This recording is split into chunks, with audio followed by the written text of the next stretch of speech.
कि आपदा के समय में सब लोग एकजुट होकर के और आपदा में आने वाले लोगों की सेवा करें। रास्ते में जो हमारे मजदूर भाई जो पैदल आ रहे हैं, जिनके चप्पल भी टूट जा रहे हैं, उनके लिए चप्पल का भी व्यवस्था हम लोग कराने का काम कर रहे हैं। जो प्रवासी मजदूर बिहार में आए हैं, देश के विभिन्न भागों में गए हैं, उनके रोजगार के लिए व्यवस्था करने का काम किया भारत सरकार ने। नमस्कार, मेरा नाम आलोक है। आप लाइव स्ट्रीज देख रहे हैं। पाटलिपुत्रा के सांसद रामकृपाल यादव कोरोना बंदी के दौरान अपने क्षेत्र की जनता के लिए राहत सामग्री अपने घर से भिजवा रहे हैं और ये तस्वीरें आप देखते हो किस तरीके से टेम्पो पर सामान लोड किया जा रहा है और जिसमें खाने पीने की वस्तुएं हैं, पानी है और जितने सामग्री हैं राहत के लिए वो भेजे जा रहे हैं। वहीं अगर हम बात करें, लगातार इन तस्वीरों से हम आपको पहले भी रूबरू कराते आए हैं, क्योंकि पहले भी भले ही रामकृपाल यादव दिल्ली में हों, लेकिन उनके आवाज़ से उनकी क्षेत्र की जनता के लिए राहत सामग्री भेजने का जो कार्य है वो पहले से चल रहा था। ऐसे में अब जब रामकृपाल यादव दिल्ली में थे, वहाँ से भी लगातार लोगों की फ़ोन करके मदद कर रहे थे, हर संभव प्रयास कर रहे थे, लेकिन अब वो बिहार पहुँच चुके हैं। लोग कह रहे थे कि रामकृपाल यादव कहाँ चले गए हैं, कहाँ हैं, खोज रहे थे। तो रामकृपाल यादव को आज हम लोगों ने पकड़ लिया है, ढूंढ लिया है। चलिए चलते हैं, उनसे मिलाते हैं। हम हैं किस तरीके से रामकृपाल यादव अपने घर से ही लोगों के लिए, खास करके जो प्रवासी मजदूर आ रहे हैं उनके लिए आप राहत सामग्री भिजवा रहे हैं। लेकिन बहुत दिनों से आप नहीं थे बिहार में। मैं इसलिए नहीं था कि बीच के दिनों में मेरी थोड़ी तबीयत खराब हो गई थी और बाद में पार्लियामेंट चलने लगा और इसी बीच लॉकडाउन भी हो गया, जिसके कारण मैं नहीं आ पा रहा था। मेरी इच्छा तो बहुत थी, मगर पटना से बाहर रहकर दिल्ली में ही हर दिन कम से कम 500 लोगों को जो मेरे दूरभाष से संपर्क करके अपनी परेशानियों का इजहार किया करते थे, उनकी परेशानियों को मैंने दूर किया है। चाहे वो अपने क्षेत्र के हों या क्षेत्र के बाहर के भी लोग, हर लोगों को मैंने उनके समस्या के निदान के लिए किया है। और वहीं से मेरे अनुपस्थिति में ही मेरा छोटा जो बच्चा है वो जिम्मेदारियों का निर्वहन किया है। वो जो तस्वीर मेरे तो क्षेत्र में जो बेचारे भूखे प्यासे लोग थे, उनके लिए राशन, रेडीमेड खाना इत्यादि इत्यादि जो आप सब लोगों को जानकारी में है, देने का काम किया है। आज ये प्रवासी मजदूरों के लिए विशेष तौर पर ये व्यवस्था किए हैं।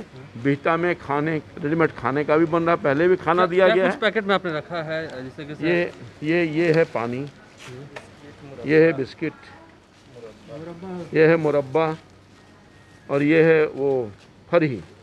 और कल तरबूज फल और कल भी मैं ये काम करूँगा, फल पूरा फल की व्यवस्था करूँगा ताकि गर्मी में उनको कुछ खिला करके राहत पहुँचाया जा सके। लोगों की राहत के लिए आप तत्पर हैं। पहले भी जो वीडियोस हम देखते आ रहे थे आपके सोशल मीडिया के माध्यम से, कि आप जो वैष्णो देवी में लोग फंसे हुए थे या अन्य जगह पर जो लोग फंसे हुए थे, आप उनके लिए फ़ोन कॉल्स कर रहे थे, लेकिन सरकार ने जो राहत पैकेज दिया है उनसे कितनी लोगों को सुविधा हुई है?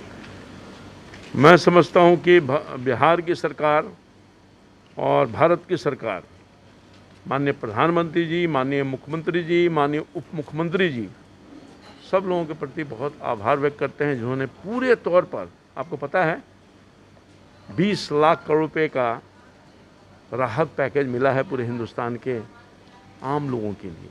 और कोई वर्ग नहीं जो अछूता रहेगा, चाहे वो प्रवासी मजदूर हो, उसके लिए काम आपने देखा। 40,000 करोड़ रुपये का अतिरिक्त आवंटन जो प्रवासी मजदूर बिहार में आए हैं, देश के विभिन्न भागों में गए हैं, उनके रोजगार के लिए व्यवस्था करने का काम किया भारत सरकार ने। आने के लिए व्यवस्था, आपने कहा ट्रेन से व्यवस्था किया है, बहुत बढ़िया किया है, बस से व्यवस्था किया है। और यहाँ आ करके जो लोग रह रहे हैं उनको क्वारंटाइन सेंटर में जो 21 दिन तक है, खाने की बढ़िया व्यवस्था किया है। और मतलब अब रामकृपाल यादव घर में ही रहेंगे और हाँ बिल्कुल, चूँकि मैंने इन्फॉर्म किया, परसों मैं आया हूँ राजधानी एक्सप्रेस से, पहले दिन से ही ये प्रोविज़न कर दिया गया कि सांसद आ सकते हैं। वही हमारा पास था। मैंने वहाँ के डीसीपी को, वहाँ के जिलाधिकारी को, सबको इन्फॉर्म करके आया हूँ।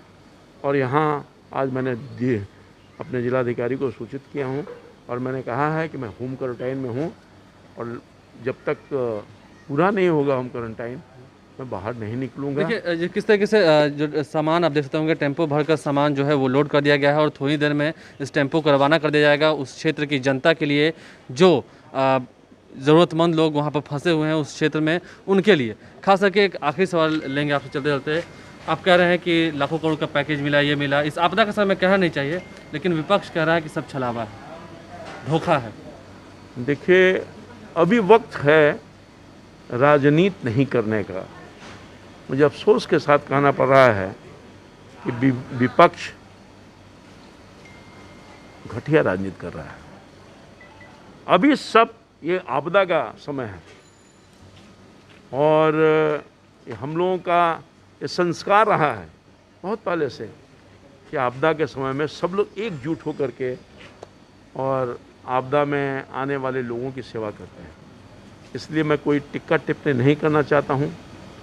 मैं अनुरोध करना चाहता हूँ विपक्ष में बैठे हुए जितने सारे लोग हैं कि आप कृपया ओछी राजनीति न करें, सकारात्मक सहयोग करें, जितना बन सकता है अपने स्तर पर उसकी मदद करें।